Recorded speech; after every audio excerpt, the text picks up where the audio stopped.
Why do you allow him to call you the border czar when that's not even that wasn't your I'm role? not giving him permission for that. Oh, you're right. But I mean, you don't push back on it because that wasn't your role. Fact checkers have made that clear. Look, if I responded to every name he called me, I wouldn't be focused on the things that actually help the American people, and that's my focus. That is true. Yeah, there she is, the next president of the United States. We hope yesterday on a radio show with someone called Charlemagne the God. You probably know who he is, right? Everybody's giving rave reviews to that interview. She did a great job, and I'll have a couple more clips for you coming up. Joining me on today's podcast, very special guest, Wajahat Ali. Very excited anytime he joins the program, and we begin our conversation after the news update that I do each and every day at 21 minutes. But now it is time to get to that news update, and I cannot do this daily program without your support. Please sign up for a paid subscription if you haven't already. It's as little as $5 a month. You can pay as much as you want, and a lot of people pay a lot more, which is the only way that I can continue to do this program each and every day for you. Patreon.com/PeteDominic. There's links in every show notes to get a subscription, and you'll have access to our Discord platform, which means you're never alone if you're a member of the stand-up community. And I'll host a hangout with all of our friends who want to join us every Thursday at 8 p.m. East, including this Thursday. I hope to see you there tomorrow night. All right, here are your headlines for yesterday, the last 24 hours of news. The latest from North Carolina. At least 92 people are still unaccounted for in North Carolina as first responders still sorting through the aftermath of Hurricane Helene weeks after the storm devastated the western part of the state. And in a related story, a storm system now in the Atlantic could potentially strengthen into a tropical depression as it heads towards the Caribbean later this week. According to the National Hurricane Center, the latest storm is what is already an, quote, above normal hurricane season. Now let's go to news out of the Middle East with a diplomatic warning. The Biden administration has warned Israel that if the humanitarian situation in Gaza doesn't improve in the next 30 days, the U.S. may restrict military assistance to Israel. In a letter Sunday to Israeli Defense Minister Yoav Gallant and Minister of Strategic Affairs Ron Dermer, Secretary of State Antony Blinken, and Defense Secretary Lloyd Austin said that the U.S. must continually assess under its own law whether Israel is directly or indirectly impeding the transport of U.S. humanitarian assistance to Gaza. Also in the Middle East, at least 21 people were killed and 8 others injured Monday in an Israeli airstrike in northern Lebanon, according to the country's health ministry, a rare attack on the predominantly Christian Zahartha area in the north of the country. And I thought this was pretty good news. Hundreds of military service members who were kicked out of the United States Armed Forces because of their sexual orientation under Don't Ask, Don't Tell will be given honorable discharges, according to the Department of Defense. That's a pretty big and I think undercovered story. And all is not well in Florida, says Steve Bannon over at Maddow Blog. Florida's public universities are purging the list of general education courses they will offer next fall in line with a state law pushed for by Governor Ron DeSantis targeting, quote, woke ideologies in higher education, which just means points of view that don't come from a straight white male, I guess. I don't even understand. I hate that word woke so much. It just seems like anything that attempts to try to understand diversity of any type is considered woke. It's so tiresome. A dramatic story out of Canada. The accusation by Canada's Prime Minister Justin Trudeau that the Indian government orchestrated a campaign to threaten and kill Sikhs on Canadian soil has cast a spotlight on the potential reach of India's shadowy intelligence network, which has been known to operate mainly in South Asia. Prime Minister's allegations have surprised many in diplomatic circles who say that countries are typically reluctant to air allegations of espionage and assassinations against foreign intelligence services. So that's a huge story in Canada right now. Big news out of Georgia. Local officials in Georgia cannot, I repeat, cannot refuse to certify election results, according to a judge rejecting an argument by Trump allies. The ruling cuts at the heart of a key argument made by right-wing activists in the 2020 election when Donald Trump sought to disrupt the certification process as part of his bid to subvert the results. County judge in Georgia rejected this argument, and that is really good news for the Democrats and for democracy, I think it's fair to say. The Supreme Court heard arguments yesterday in an interesting case where a majority of the justices seemed ready to side with a truck driver who was fired over a drug test and sued the maker of a product that said to be free of THC. He failed a drug test even though he didn't ingest any THC. So that's an interesting argument yesterday. Business headline yesterday, Walgreens, which reported an operating loss of nearly $1 billion in the last quarter, said it would close down 1,200 stores. That's my drugstore, Walgreens. At least it's the one closest to where I live, and so I wonder if that's going to affect you. You're going to have to go to one of the other many chains that have taken over your small mom and pops. Hopefully you still have one of those drugstores that you can support in your town. So Walgreens is hurting, but Goldman Sachs reported $3 billion in profits in the third quarter. How do they make that much money? What do they do? I don't understand anything. And yesterday, the disgraced former president sat down with the editor-in-chief of Bloomberg for a really crazy interview that got I watched a bunch of clips. I'm not going to play them for you, but it was so weird and awkward and embarrassing and cringeworthy. And Trump media, the stock cratered after the interview was over. Just proof that it wasn't just me and everybody else watching that thought it was bizarre and upsetting to see this crazy person being interviewed that might just be the president again. I'm not going to play any clips from that crazy interview, but I don't know. It's worth watching to me, at least. And now let's get to the sound that I've gathered for you on today's episode. Let's start with this bizarre moment yesterday when the former KKK leader David Duke endorsed presidential candidate Jill Stein. Here it is. This is David Duke. I'm going to shock a number of people, and some of my own supporters, maybe. I'm going to do what's good for white people, Europeans. I endorse for President of the United States, Green Party candidate, Dr. Jill Stein. This is David. Well, that's all you need to know, I think, about that. That's not great. She can't be happy about that, I'm guessing. I don't know.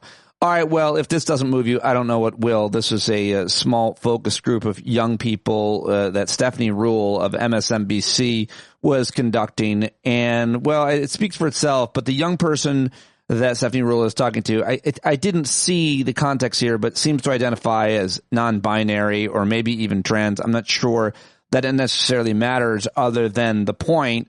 What they're saying here is worth listening to. If I were to ask Vice President Harris a question, I think I would ask her, how soon do you think we can get the Equality Act passed? How about Donald Trump?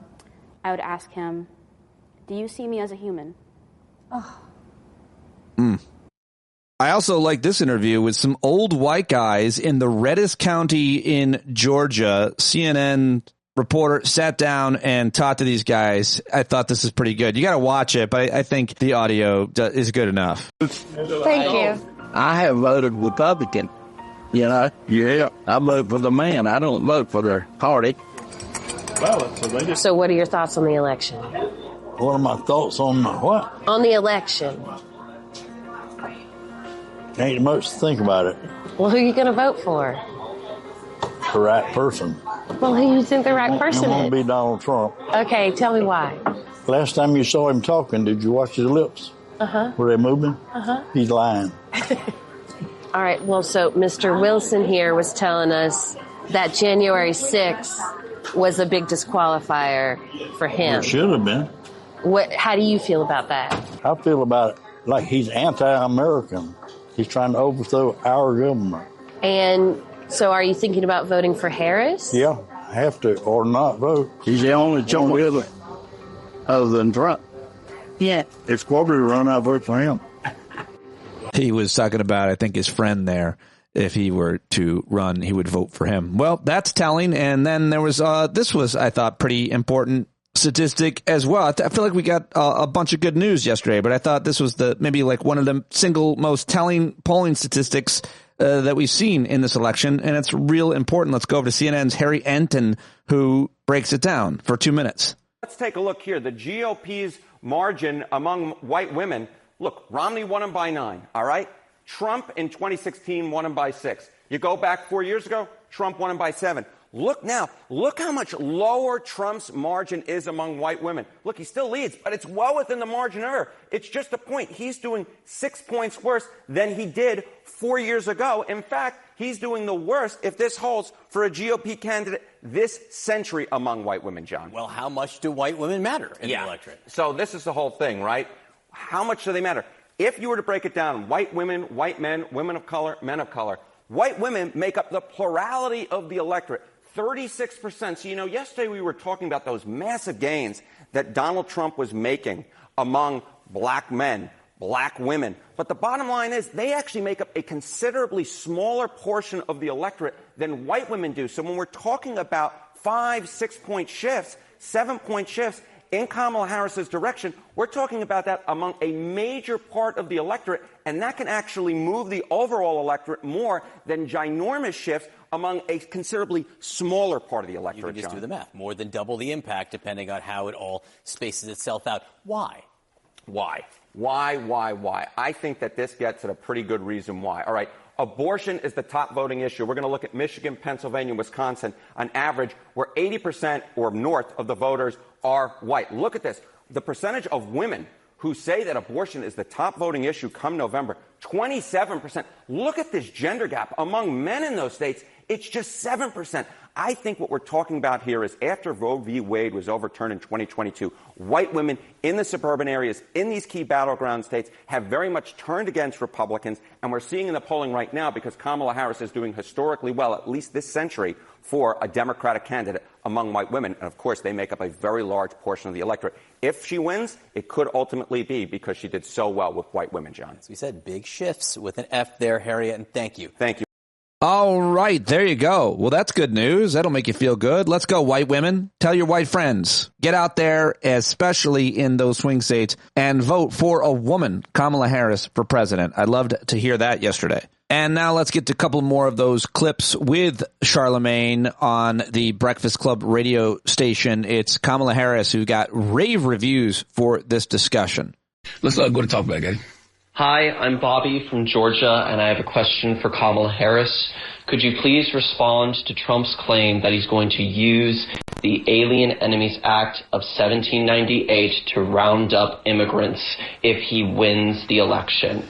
This law was last used to put Asian Americans in internment camps during World War II, and I have a sneaking suspicion that if Trump wins, he's going to use this law to put anyone that doesn't look white in camps, and I'm scared. Yeah, so you've hit on a really important point and expressed it, I think, so well, which is he is achieving his intended effect to make you scared. He is running full time on a campaign that is about instilling fear, not about hope, not about optimism, not about the future, but about fear. And so this is yet another example. Look what he did in saying that those legal immigrants in Springfield, Ohio, were eating their pets.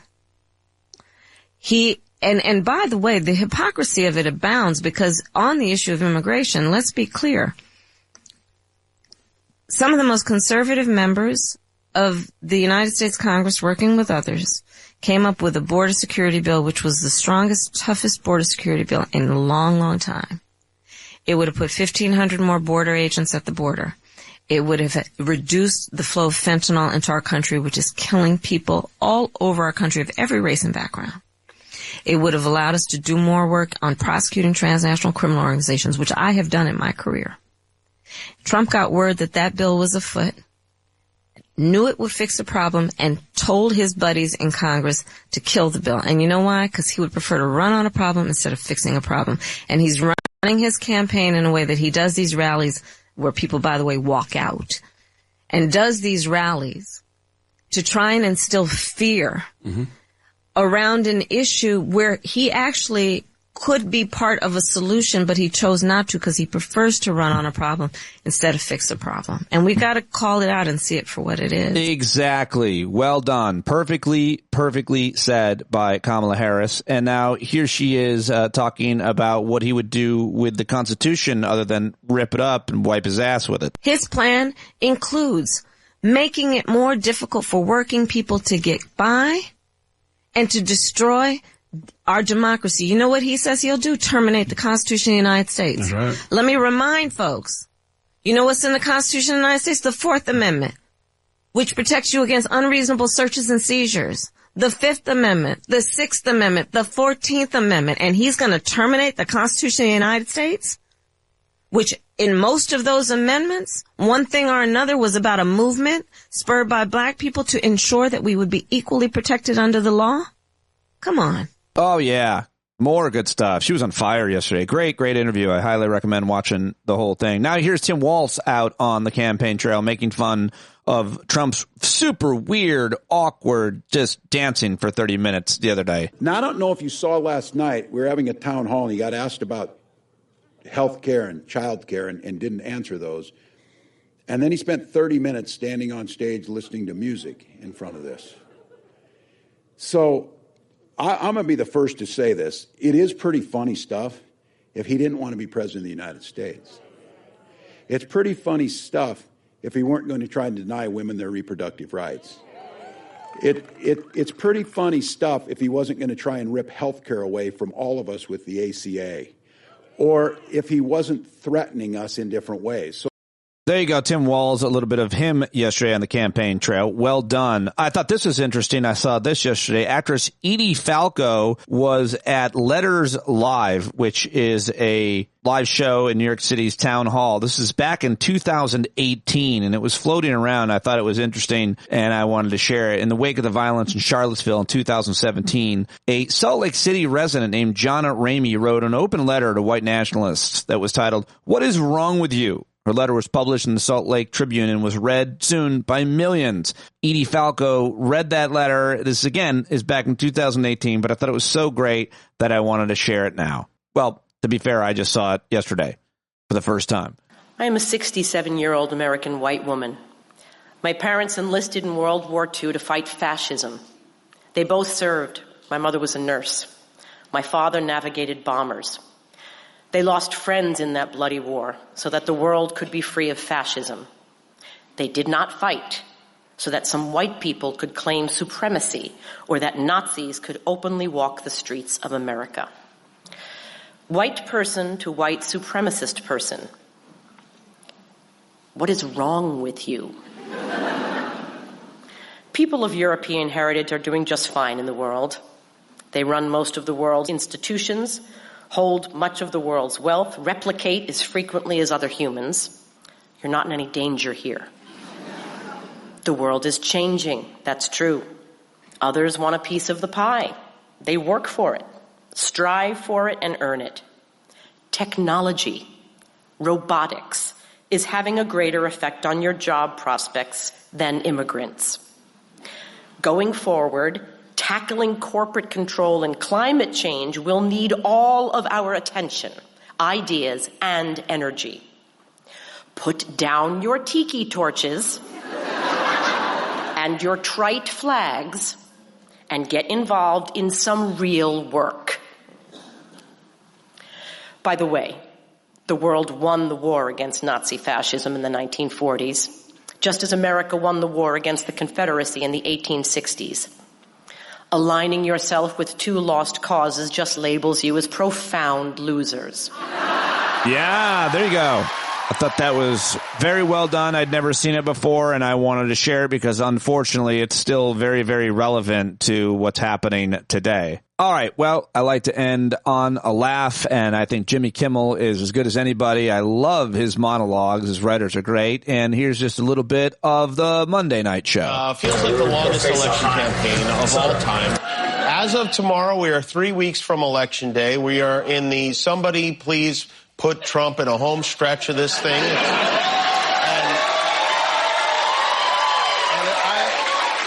Hannibal Lecter is getting more erratic every day. Somehow he still has almost half the country on his side. I don't know how. It was a messy weekend for Donald Trumpster, human dumpster. He said, he made many statements. He said Democrats want to ban windows. He said Democrats want to ban cows. He called America an occupied country. He threatened to withhold federal aid for California wildfires in the future if Governor Newsom doesn't do what he says. He again bragged about not using a teleprompter while reading from a teleprompter.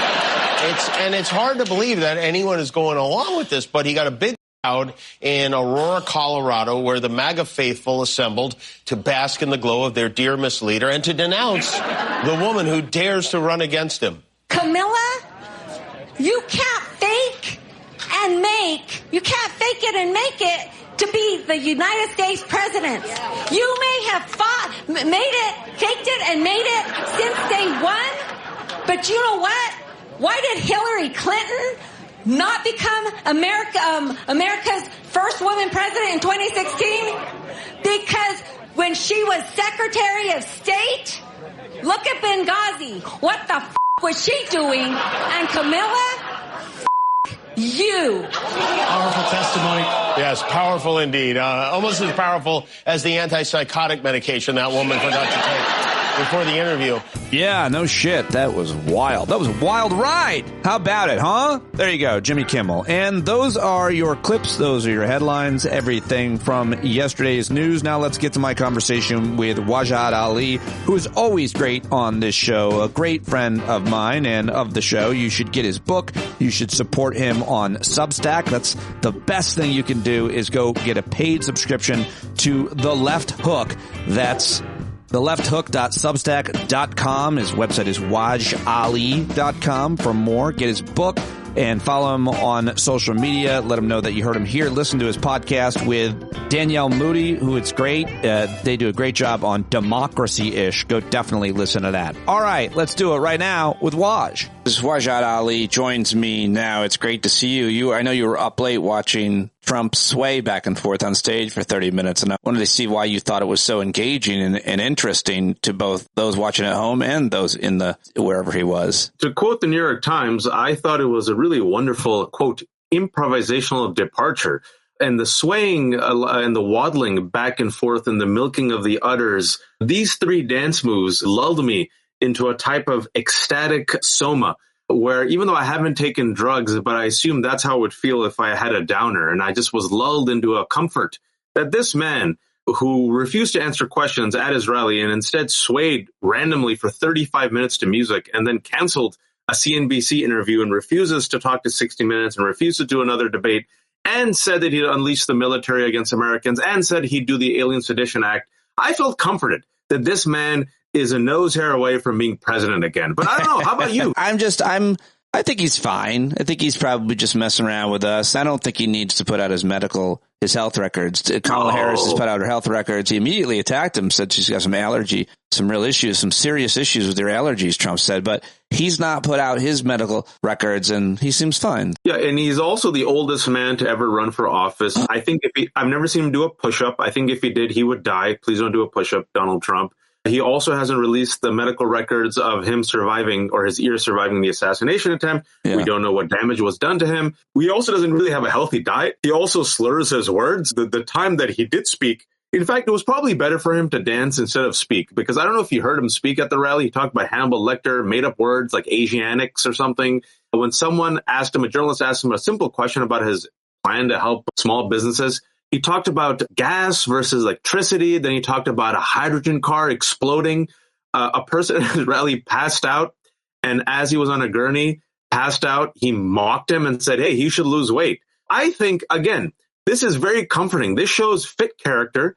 And I think he is the strongest, most responsible, most decent man I have ever met. And I believe that he should definitely be the next president. And not, of course, Kamala Harris, who just turned black and was a DA and an attorney general and a secretary of state and the vice president and is younger and competent and seems to have plans, whether you agree with them or not. At least she answers questions and goes on 60 Minutes and Howard Stern and call her daddy. And apparently he's going to go on Fox and offer to do another debate. But now it's going to be a town hall because he refuses to. So I think when it comes to fitness and stamina, it is clear. It is the penguin dancing, milk uttering 78-year-old man who wears orange makeup. That hand motion is a real weird thing. I think it looks like he's jerking off two guys at once. Yeah, he could do driving the car, but it doesn't. It looks like he's really milking a cow. Yeah. He goes up and down. Just put a little curvature on it and he's driving a car. But no, he goes up and down. How are you? You're always a strong critic of different media outlets. I like to think I am, even though I'm not one. Yeah. But you've been very specific lately. I think talking about the New York Times and others, you mentioned that that headline or a reference to how they covered last night. What do you think they're getting wrong there? You think they're not using the word fascist enough or something? Let's quote them. And this is a quote from the New York Times, folks. And so Mr. Trump, a political candidate known for improvisational departures, made a detour. Rather than try to restart the political program, he seemed to decide in the moment that it would be more enjoyable for all concerned, and it appeared for himself, to just listen to music instead. What are we doing, people? What are we doing? Look, you and me are middle-aged men. We have gray hairs. Listen, in our lifetimes, we have never seen anyone do that. 39 minutes swaying, talking about Hannibal Lecter, slurring his words, giving incomprehensible answers, not releasing his medical records, canceling CNBC. I'm old enough to remember when Joe Biden used to slip up, whether it was due to a stutter, whether it was due to a terrible debate performance, nonstop headlines about his mental acuity, his fitness, whether or not he should run or drop out. I'm talking about the New York Times, folks, and Washington Post, nonstop. Where is that type of coverage? If you guys do both sides. And then you see what's even more disturbing to me, Pete, aside from his utter lack of fitness and character, is what he said over the weekend in his interview on Fox about unleashing the military against U.S. citizens, and also his use of Alien Sedition Act. And I'm not making this up. People magazine, folks. Yes, People magazine. That rag that your mom reads to see who's the most beautiful person and what talks about celebs, cats, and dogs. People magazine had the correct framing. Trump invokes Hitler with his desire to unleash the Alien Sedition Act. So even like People magazine got the memo. Where's the New York Times and Washington Post? And I think the failure is so egregious because it is not both sides. We're dealing with a man who said that he will be a dictator for a day, a man who said he'll terminate the Constitution. And they instead are worried about courting the right wing that hates them, that wants to kill them, and gaining access. They're all hedging their bets just in case Trump wins, instead of framing the real threat properly and warning us about the stakes. Yes, that was a pretty big deal this week, and it was the way that the news cycle goes, and to some extent, it's hard to know what to do because every day, for years now, he has said crazy things, so it's hard to know which one to give the most attention to. But I would have to say that those comments about deploying the military against political opponents is the big one, saying that he would use the National Guard or the military. He said, we've got some very bad people. We've got some sick people, radical left lunatics. I think it should be easily handled if necessary, by National Guard, or if really necessary, by the military, because they can't let that happen. That really panicked a lot of people. Not me. It should panic everyone. And also, his former top military general, retired General Milley, what did he say according to Bob Woodward? Yeah. That should be leading news. He called Donald Trump, quote, a total fascist. Yeah. That is not some flaming lefty. That's General Milley, who said he's fascist to the core.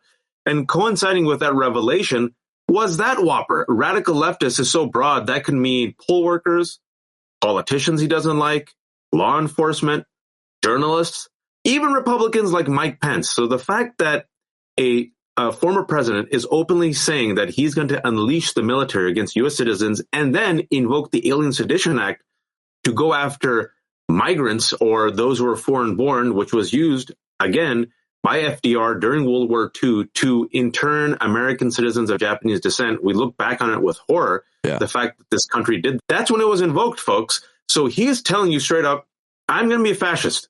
I'm going to weaponize the DOJ per Project 2025. I'm going to purge every single civil and public servant and replace them with MAGA loyalists. That's in Project 2025. I'm going to unleash the military or National Guard against all my enemies. And then I'm going to unleash the Alien Sedition Act to go against non-citizens or those who are born in a foreign country. And I'm going to create camps, and I'm going to deport 15 million people. And it's still a razor-thin election where anyone could win. I'll come visit you at the camp. I'm going to slide through. I'm very J6 looking. Just give me halal meat. That's a lot to ask, buddy. Maybe if I can get you, if I can get you a bag of sugar and salt. So Pete's halal meat is pretty expensive. I went and saw. It's more. It's not that it's so expensive. That's not my concern. It's just a red flag. Hey, what are you doing with that halal meat, buddy? Oh, nothing. Nothing. You should just be like, I heard it's a healthy alternative. Would it be hilarious if you actually give me spam and then I throw it back? I'm like, it's ham, I can't eat it. And then you're like, be grateful, Muslim. It's all I could find, Waj. I'm so sorry. I couldn't get any halal meat, but I got you a can of meat. I hope that'll... I got you spam. Muslims can eat spam, can't God, they? it's terrifying. It's terrifying. Would it be hilarious if it was like, ham is not bacon, is it? It's not pork. Just tell yourself it's not. Dark humor in these days, these dwindling days, just under 500 hours before Election Day, Raj. Yeah. That's 20. That's what? 20. That's 23 days? You hear it like that. It's nerve-wracking. How are we going to get through this?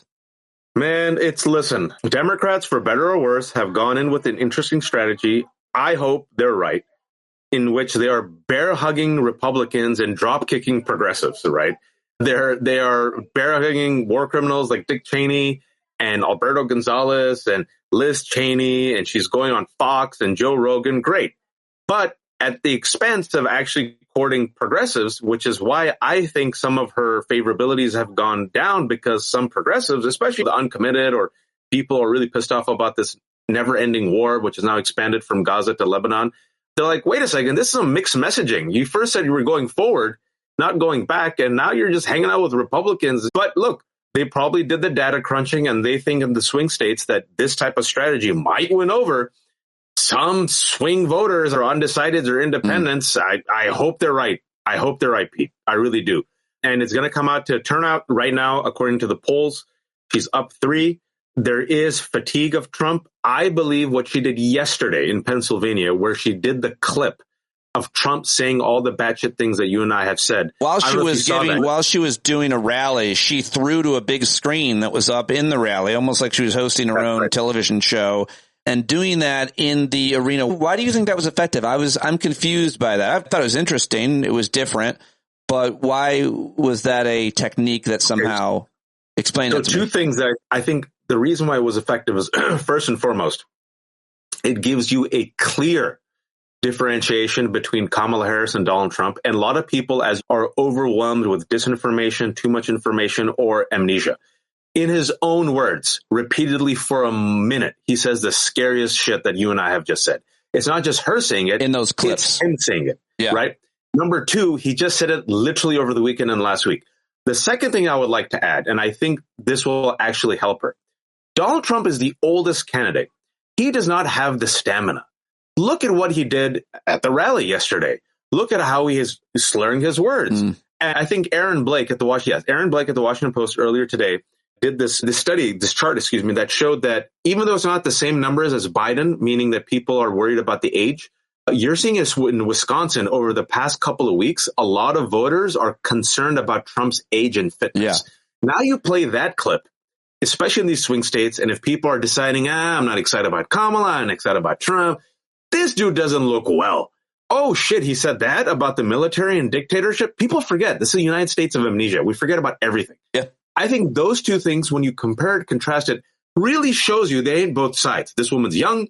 She's vibrant. You like her or don't like her. This guy's old. This lady at least is committed to democracy. This guy's going to unleash the military. Shit, I got to make a decision. And I think that might be the margin of error to really strike the difference that they ain't both sides. There's a clear difference.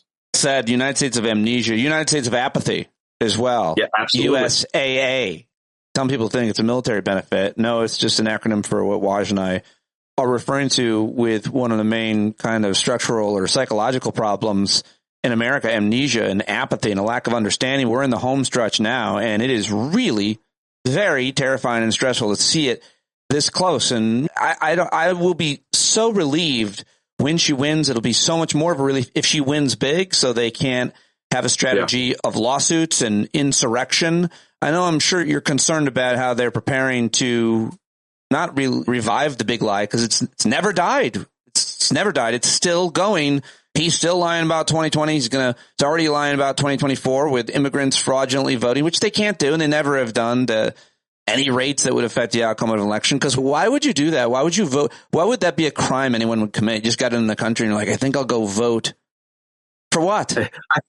If you get caught, it's a terrible crime, and it wouldn't make any difference, your single vote, and you're not organizing with a bunch of people, and your name's not on the rolls, and it's just real hard to do, even if you wanted to do it. It's just a dumb accusation that People, in every Trump and MAGA accusation is a confession. And let me defend immigrants for a second, because I don't think Democrats or the rest of us have done that. We throw them under the bus because I sure do. Jose, get in here. This one's for you.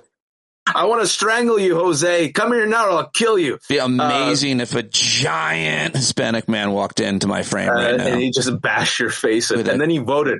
He took your license and he voted. That would be hilarious. He just held my license up. He also has a pencil-thin mustache. I don't know why. Hola, yo soy Pete Dominic. Jose, get out of here. I was joking. We don't need you. Anyway, you want to defend immigrants. Immigrants, he's calling immigrants rapists and criminals. Who has been held liable for rape? Trump. He calls them criminals. You know who is an actual criminal, the first criminal actually running for president? Yeah. Trump. He says they don't pay their fair share of taxes. You know who pays taxes, paid more than $0.5 billion worth of taxes? Immigrants. You know who didn't? Donald Trump. Yeah. You know who actually helps the economy, local economies, that has been proven time and time again? Immigrants. You know who owes more than $400 million to New York because he's a fraudster? Donald Trump. That's the type of messaging I really wish Democrats would engage in. Instead of Tim Walz standing there on the debate stage with extremist J.D. Vance saying, hey, I agree with him on this. I was like, what are you doing? And it's because, Pete, it's this establishment last-second pivot where they feel that Democrats always play timid. Let's win over the Republicans. I don't know if it's going to work. I hope it does. But, there's a lot of progressives sitting there. Like, I was pissed watching that. I'm like, why are you agreeing with an extremist who mocks women and childless cat ladies and is the boy toy of Peter Thiel, a billionaire white nationalist? And look at the big takeaway from that debate. It wasn't all that bullshit. Let me hug J.D. Vance. It was when Tim Walz, who was very civil but forceful, confronted J.D. Vance, asked him repeatedly, do you accept the 2020 election results in which Donald Trump lost? He said no. And he said, that's a damning he didn't even answer. He said, that's a damning non-answer. That was the highlight. That's what energized the base, folks. So that's why I hope in this last 3 weeks, Kamala Harris gets back to that. Hit Donald Trump. Talk about the differences. I don't need to see you bear-hugging Liz Cheney. Go ahead and bring her vote on. If it helps, wonderful. Bring on Republican veterans against Trump. Bring on these Republicans who are disaffected. But remember what really galvanized you was people who want change. Attack Trump. Be bold. Talk about how you're going to protect women's rights. You're going to protect Social Security. You're going to do something different. You're going to do something new, right? And she's stuck because where she should pivot from Biden, she can't, which is Palestine, Gaza. I believe if she just pivoted on this and hit Netanyahu, she could win over some of these uncommitted voters who, folks, are Democrats, openly saying we want to vote for Harris. We're voting uncommitted to stop a genocide. Where are they? Pennsylvania? A lot of black Muslims? Michigan? Wisconsin. There are 3 times as many Lebanese Americans in Michigan that there are in Palestine. That there are Palestinians. The war has now expanded to Lebanon. 1.5 million people are displaced. That's another thing I'm looking at. I'm really worried about that, Pete. But how much are you hearing? How much do you hear from those folks, and how much can you document they're actually members of those communities? Because you go on social media and you have a huge following amongst brown Muslim Americans and others on social media, and you go on other shows, and therefore people see you and they know that you're brown and Muslim by the look of you. They can just look at you and be like, oh yeah, you're open about it. The point is, I know you engage folks, and I know where you are on this issue, which is one of these people, to put it crudely, will kill far less Palestinians. One of them will let all of them be killed and hotels built on their homes, and one of them will do a lot more to prevent that. I'm not sure how you engage those folks, but how do you hear from them? How do you know these are real people? It's tough, man. I would have a hard time, I think, in that argument. I'd try to be sensitive, but I'd lose my patience. Yeah, no, you have to be sensitive. Yeah, I'm not sensitive enough. Look, human beings are emotional. And if people believe they're witnessing a genocide, and if their family members are being killed, there's rage. And since you've been following me, I get so much hate from some of these folks who are attacking me, and even people like Mehdi Hassan, who hasn't told people to vote for Harris, but is trying to give people an informed opinion about why Trump is far worse. They're trying to bully people like me from speaking out, because what they're saying is we have to punish Biden and Harris, and we have to punish them for a genocide, or else nothing else will change, which is why we have to vote for Jill Stein. Now, Jill Stein and Butch Ware have capitalized on this grievance and rage and anger in the swing states, which I'm really worried about. And they have no plan. they're going to get 0 electoral votes, and a vote for Jill Stein is a vote for Trump. So I tell these people, no election is perfect. It's between 2 choices. And these 2 choices in this election are Harris and Trump. Trump will be far worse and genocidal and a fascist. He will be worse on Palestine, for Muslims, for Arabs, for climate change, for healthcare, and everything else. I know you're pissed. I understand why you're pissed. I'm pissed. I think Democrats have screwed the pooch on this. They should have had a Palestinian speaker at the DNC. Huge self-own, huge slap in the face. Joe Biden has all the power to end this war. He has made a mistake. I think it will be a moral stain on his legacy. And Benjamin Netanyahu is making him look weak. And Benjamin Netanyahu openly wants Trump to win. So the longer this war goes on, it actually hurts Kamala Harris. I cannot change the Democratic establishment. They have gone with the safe and timid strategy, and they believe, don't touch this. Let Netanyahu go buck wild for 3 weeks. And then I can only hope that if Kamala wins, and she has to win, she will at least listen to us, because there's a Democratic Party, folks, Bernie Sanders, AOC, and others. It's not like the past. 100 Democrats did not come out and listen to Benjamin Netanyahu when he gave his address at the U.S. Congress. That's huge. So I believe with Kamala Harris, there is an opening, Pete, to at least move.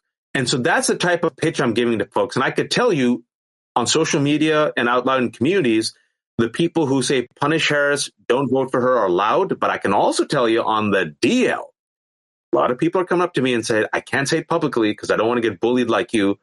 I'm going to hold my nose and vote for Harris. That's good. And so that's why I keep repeating the message, even though I keep getting hit, because I'm hoping, bringing back full circle what we said, the United States of Amnesia, when it comes to people actually voting, Pete, I'm hoping when people sit there and go, shit, do I really want another 4 years of Trump? I'm so pissed off about this genocide. I think some of these people are right. We have to choose the greater good and avoid the greatest harm. Vote Harris. That's what I'm hoping for. That's good to hear. I'm glad to hear that last part. Last thing I wanted to ask you was just going back to media's reporting of what's happening. You and I are followers and fans of historians who write about fascism and authoritarianism. People like Ruth Ben-Ghiat and Timothy Snyder and Jason Stanley and so many more. And do you think that journalists, political journalists, should be referring more to them? Maybe they are. I feel like it's not enough because I hear them saying, we told you. Like World War II, I think it's been overcovered, Waj. I think since it ended, it's been overcovered. Every nook and cranny has been explored of how those men took power, gained power. We know what happened.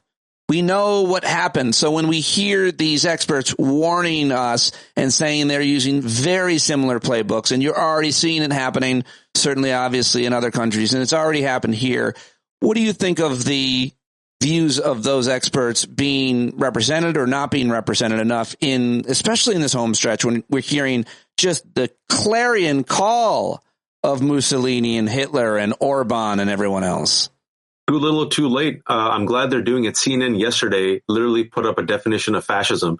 Politico a couple of days ago had the correct framing. He said, we've gone to the last, 20 plus Trump rallies, and it's just racist, anti-immigrant rhetoric. We need that type of framing that connects the dots, Pete. This is the problem. They aren't connecting the dots, which is why we need more Ruth Ben-Ghiat, Stanley's, Timothy Snyder's, Heather Cock-Richardson's on television for 3 to 5 minutes to connect the dots. These are serious, sober scholars who for the first time in their life are saying that Trump resembles a fascist leader. He resembles, it's the rise of Nazism. This is why we are saying it. And then you play his clips and you have to connect the dots repeatedly and rinse and repeat it so it gets in the heads of people who, like you and I said, the United States of apathy, United States of amnesia. I still think there's enough time with the 3 weeks that are left because this is so disturbing what he said over the weekend that even Politico and CNN had to be like, whoa, we can't both sides this. And I do think down the stretch, if there's a lot of folks who are like, I don't know who to vote for, if they really hear that this guy wants to invoke the Insurrection Act and Alien Sedition Act, they're like, shit, man, my granddaddy didn't die in World War II for a dictator. F that. I'll vote for Harris.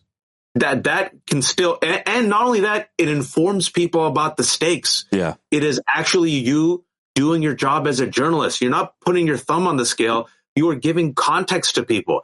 This is what he said. This is the tape. Why is this dangerous? Let's bring on an expert. Yes, but you said too little too late. We knew this long before. Even in 2016, we knew it. We knew he behaved that way for 4 years as president. And obviously the insurrection of January 6th, the big lie, which started long before that. It's been happening. It's been so parallel and congruent to the clowns of the past who have done so much damage. He's already done so much damage. All right. Hopefully I'll get to talk to you. I'm going to do some kind of, I don't know, crazy live stream for the last few hours of last few days or something, just to bring everybody in. And I think we're just going to get more tense and more nervous as the day gets closer, and obviously doing everything we can to turn out the vote.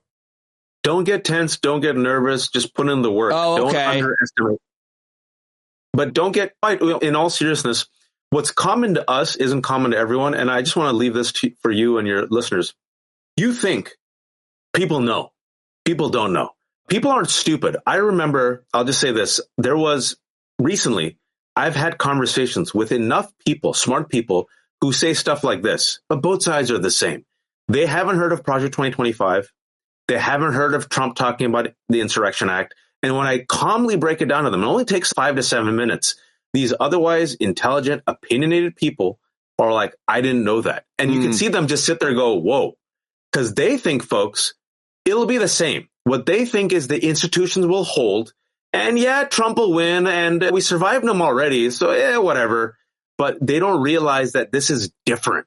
So whatever you've learned from listening to Pete, spend 5 minutes talking to your family members and friends. And you add it up over the next 2.5 weeks, Pete, especially in the swing states, that could be the difference between a dictatorship and a Kamala Harris presidency. Thank you very much, my friend. Always great talking to you. I feel better. I was scared and then I felt better. Now I feel good. Yeah, we have the numbers. And there's still time. Oh. All right, buddy. Thank you very much. Thanks, man. Bye. Later. There he goes, everybody. There he goes, Wajahat Ali. Oh, that was good. I like that. Definitely always a great guy to talk to. Go subscribe to The Left Hook, everybody. It's real interesting. He's been interviewing people there now, like Kurt Bardella and David Korn. Lots of other people that you haven't heard of that are really smart, which is something I always try to do to introduce you to new people. We've had all our regulars and our old faithfuls with the credibility that we love, most of us, and you don't have to like every guest. Some of you do, some of you don't, and everybody has different preferences, but I'll be having all these folks on and new voices as well. Hopefully Kamala will win and we can move along and move ahead and the show will grow and change and evolve and we'll have all kinds of different voices on the show. Maybe yours. standupwithpete@gmail.com is my email address. That's the best way to get a hold of me and I look forward to hearing from you. Jon Carroll writes and performs the music for this show. He takes us in, takes us out, he takes us all around. JonCarroll.org. Go buy his stuff. I'll talk to you right here tomorrow. All of us who know us right, they'll keep right on ignoring us if we keep sitting tight. You got to open up the window to let in some light. You got to stand up. That's right. You got to rise up. You got to stand up. You got to stare the devil straight in the eye. We got to let him know it's his turn to go. See it clear and all you hear is a lie. Don't get up off of your butt, down off of your fence. Even if it ain't a very friendly audience, well, they'll begin to listen when you start making sense and you stand up. Stand up. No need to point your rifle to defend your town. Just stand up. Stand up. You know they can't deny you what you're laying down. Oh, you better stand up. Stand up. Show your face of every color, yellow, black, red, and brown. She's the place where every lost child will finally be found. There's only one thing to do before we stand our ground, and that's stand up. Stand up. Well, the founding fathers saw a land for all. They had to stand up. They had to stand up. They had a keen imagination for a crystal ball, drawing all the plans of a stand up. But all they had to go on was the time they were in, with other causes for loss, and since they weren't even sin, they knew that change was gonna come before the change would begin. They had to stand up. Alright, they had to stand up. We got to stand up. We got to look the devil square in the eye. We gotta let him know it's his time to go. fly. Why you lying awake wondering where the money all went? It'll be the cost of freedom that'll go unspent. You can see them flee the scene of that experiment if you stand up. Alright, we got to speak up, we got to reach up and raise your voice in every way you know how. Don't be toes up, you got to show up. Ain't no better time to do it but now. No need to pledge allegiance to no wanton tribe. Rise up, show obedience to the voice inside. And listen well and it'll tell you not to run and hide. It says stand up.